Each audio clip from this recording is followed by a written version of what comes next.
আজ আমি আপনাদের সঙ্গে শেয়ার করব সাবুর পকোড়া।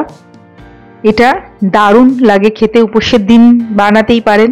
সামনেই আসছে শিবরাত্রি, সেদিন এই রেসিপিটা বানিয়ে দেখতে পারেন, ভীষণ ভালো হয়। তাহলে চলুন দেখে নিই এই দারুণ রেসিপিটা কিভাবে বানানো হয়। Hello friends, welcome to Sanchita's homely yum. তাহলে চলুন রেসিপিটা চটপট দেখে নেই। আমি এর জন্য একটা বাটিতে নিয়ে নিয়েছি 1 কাপ সাবু। আমি মাঝারি দানার সাবুটা নিয়েছি। এবার এটাকে আমি ভালো করে জল দিয়ে কচলে কচলে ধুয়ে নেব 2-3 বার। ঠিক এভাবে কচলে কচলে ধুয়ে নেব, যাতে এতে যে স্টার্চটা আছে সেটা পুরোটাই চলে যায়। 2-3 বার ভালোভাবে ধুয়ে জল থেকে ছেঁকে নিয়েছি। এবার সামান্য একটু জল দিয়ে এটা ভিজিয়ে রাখবো।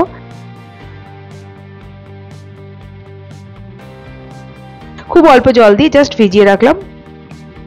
এবার ঢাকা দিয়ে আমি 2 ঘন্টার জন্য রেখে দিলাম। ততক্ষণ আমি কড়াইতে নিয়ে নিচ্ছি 1/2 কাপ চীনা বাদাম। এটাকে ড্রাই রোস্ট করে নিচ্ছি মিনিট 5 লো টু মিডিয়াম ফ্লেমে অনবরত নাড়তে নাড়তে। তারপর ঠান্ডা হলে গুঁড়ো করে নিয়েছি। এবার 2 ঘন্টা পর সাবুটা দেখুন কেমন ভিজে গেছে, ঝুরঝুরে হয়ে গেছে, জল কিন্তু এক্সট্রা নেই। আর দেখুন একদম নরম হয়ে গেছে সাবুটা। এবার আমি এতে কিছু উপকরণ আরো মেশাবো। আমি প্রথম এতে দিয়ে দিচ্ছি 2টো আলু। আলুটা সেদ্ধ করে নিয়ে গ্রেট করে নিচ্ছি। 2টো আলু আমি গ্রেট করে নিলাম।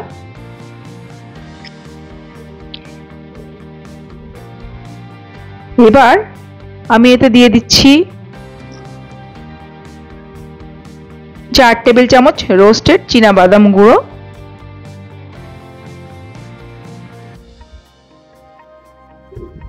আর দিয়ে দিচ্ছি একটু সন্দক লবণ, সামান্য একটু বিট লবণ, গোলমরিচ গুঁড়ো। এবার দিয়ে দিচ্ছি হাফ লেবুর রস,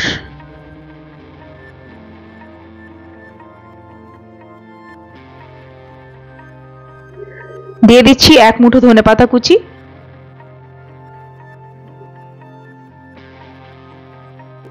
দুটো কাঁচা লঙ্কা কুচি, আর দিয়ে দিচ্ছি সামান্য একটু আদা কুচি।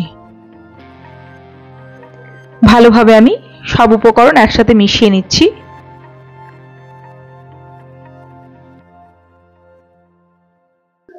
বেশ ভালোভাবে মিশিয়ে নিতে হবে। খুব ভালোভাবে মিশিয়ে নিয়েছি। এবার 1 চা চামচ জোয়ান আমি হাতে একটু ডলে দিয়ে দিলাম। আবারও মিশিয়ে নিলাম।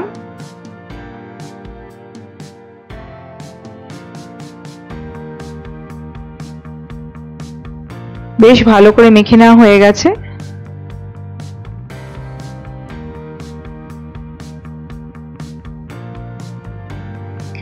এবার আমি হাতে একটু ঘি মাখিয়ে নেব। তারপর অল্প অল্প করে মিশ্রণ নিয়ে আমি পকোড়ার শেপ দেব।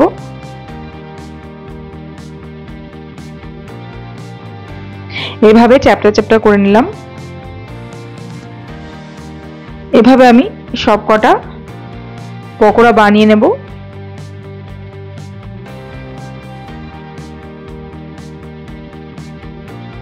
বেশ স্মুথ হওয়া চাই।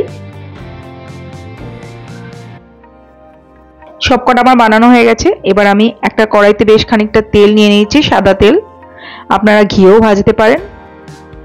তেলটা গরম হয়ে গেলে আঁচটা আমি লো টু মিডিয়াম করে দিয়েছি, দিয়ে পকোড়াগুলো ছেড়ে দিচ্ছি। এবার লো টু মিডিয়াম ফ্লেমে আমি 4 মিনিট ভেজে নিলাম এক পিঠ। তারপর উল্টে দিয়ে সবকটাই উল্টে দিচ্ছি।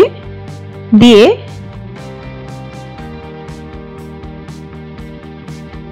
আমি আরো 4 মিনিট ভেজে নেব লো টু মিডিয়াম ফ্লেমে। 4 মিনিট পর আমি এবার 1 মিনিট হাই ফ্লেমে আমি উল্টে পাল্টে ভেজে নিচ্ছি লাল লাল করে।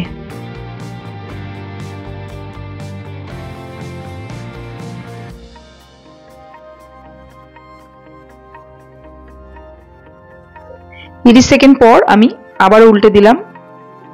এই সময় কিন্তু ফ্লেমটা হাইতে আছে। ভাজা হয়ে গেছে আমার ভালোভাবে। এবার আমি তুলে একটা পেপার টাওয়েলের মধ্যে রেখে দিচ্ছি। দারুণ হয় এটা খেতে, অবশ্যই বানাবেন আর জানাবেন কেমন লাগলো। ভালো লাগলে প্লিজ লাইক কমেন্টে শেয়ার করে দেবেন। আর নতুন বন্ধুরা আমার চ্যানেলটি সাবস্ক্রাইব করে পাশে থাকা বেল আইকনটা প্রেস করে অল করে দেবেন। আমি আবার হাজির হয়ে যাব অন্য আরেকটি রেসিপি নিয়ে। দেখুন কত সুন্দর হয়েছে, দেখুন কত সুন্দর হয়েছে এটা। অনেক ধন্যবাদ পুরো ভিডিওটা দেখার জন্য। ভালো থাকবেন, নমস্কার।